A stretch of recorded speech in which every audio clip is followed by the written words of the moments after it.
Strategi busuk Ferdy Sambo, yang sejak awal sudah direncanakan, akhirnya diruntuhkan, dan terkuak berkat keberanian dari saksi ini. Mengalahkan keberanian dari pimpinannya, tekanan Ferdy Sambo tak mempan kepada Bribka Danu Fajar. Dirinya berani bicara kepada hakim, betapa liciknya skenario Ferdy Sambo ini dibuat. Kalau untuk saya pribadi dari olah TKP itu karena banyak kejanggalan yang mulia. Oke, banyak kejanggalan. Siap. Menurut saudara banyak kejanggalan. Ceritakan satu persatu kejanggalan yang saudara lihat. Pertama saya di TKP tidak menemukan barang-barang dari milik korban. Terus Tidak menemukan barang-barang milik korban. Oke. siap. Terus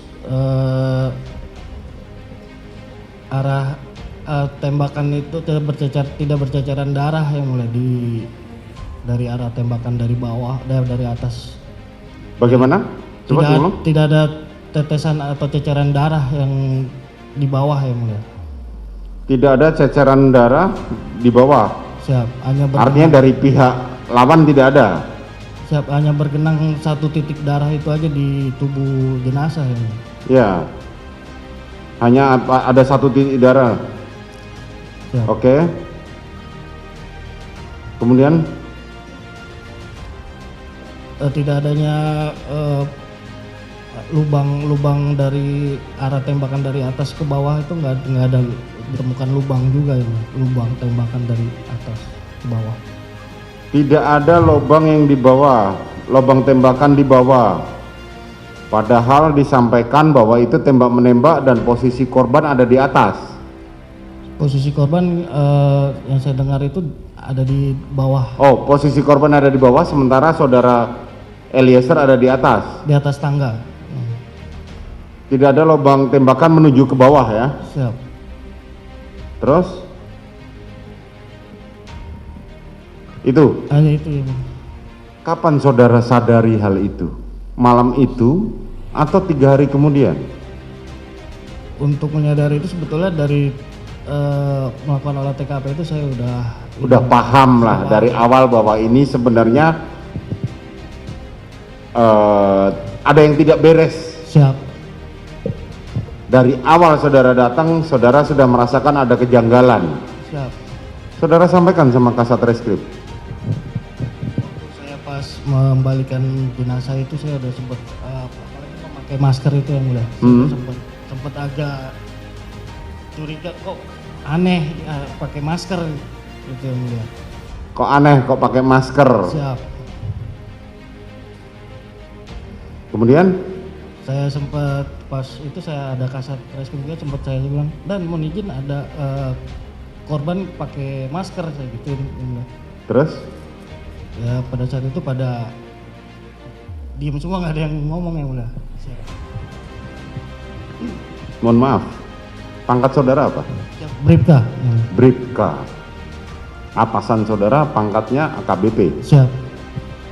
Tadi saksi menjelaskan saat pada waktu olah identifikasi pertama saudara Kasat Reskrim sudah merasakan tekanan yang luar biasa Siap. sehingga dia tidak tahu apa harus mau sampaikan. Tetapi saudara tidak merasakan ada tekanan itu kan, Siap, tidak ada yang mulia. karena level saudara terlalu jauh. Siap.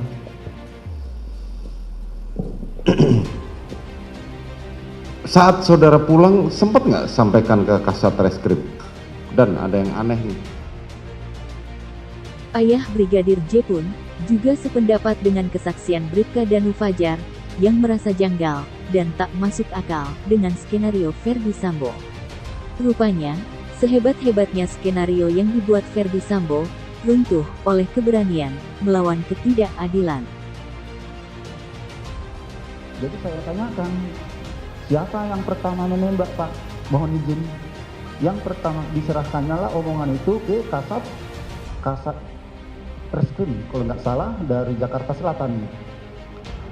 Si Kasat inilah yang menerangkan selanjutnya bahwa terjadi tembak menembak, yang menembak duluan itu almarhum. Ada yang kena si berada tidak ada Pak. Jadi jarak tembak 5-7 meter. Loh, kalau 5-7 meter itu saya rasa tidak mungkin tidak ada yang kena. Jadi dalam hal ini sesudah almarhum menembaklah si berada E dengan tembakan 5 kali, semuanya mengena. Jadi saya bilang, masa tidak ada anak saya yang menembak duluan yang kena itu si berada E. Datanglah si yang dari Jakarta Selatan membilangkan bahwasanya si almarhum itu menembak dengan keadaan panik dan memegang senjata pun 2 tangan. Jadi saya bilang, mohon maaf Pak Jenderal, saya ini tidak mengerti soal tembak menembak. Mana lebih akurat, menembak 2 tangan apa 1 tangan? Yang setahu saya ya lebih akurat 2 tangan. Pada awal Brigadir Yosua Huta Barat meninggal dunia, Ferdi Sambo mengumbar cerita, telah terjadi baku tembak, yang menyebabkan ajudannya itu tewas di tempat. Banyak polisi, termasuk perwira, yang datang ke TKP di Duren 3 nomor 46 itu, tak berani membantah cerita dari Ferdi Sambo. Namun tidak semua percaya. Satu di antara polisi, yang sejak awal meragukan terjadi baku tembak, adalah Bribka Danu Fajar Subekti. Pada saat sidang pembunuhan Brigadir Yosua, di PN Jakarta Selatan, Bribka Danu mengatakan kepada hakim, dia sudah menemukan kejanggalan, saat melihat posisi jenazah. Pertama, tidak melihat adanya barang-barang dari korban, di lokasi kejadian. Kedua, tak ada terlihat ceceran darah di tempat lain, saat itu cuma ada 1 genangan darah korban. Ketiga, saat membalikkan tubuh Brigadir Yosua yang tergeletak di lantai, dilihatnya korban menggunakan masker. Dari semua kejanggalan itu, kemudian dirangkum, dan ditegaskan oleh Kapolri Jenderal Listio Sigit, bahwa dalam kejadian tewasnya Brigadir J, yang terjadi adalah pembunuhan, dan tidak ditemukan skenario tembak-menembak.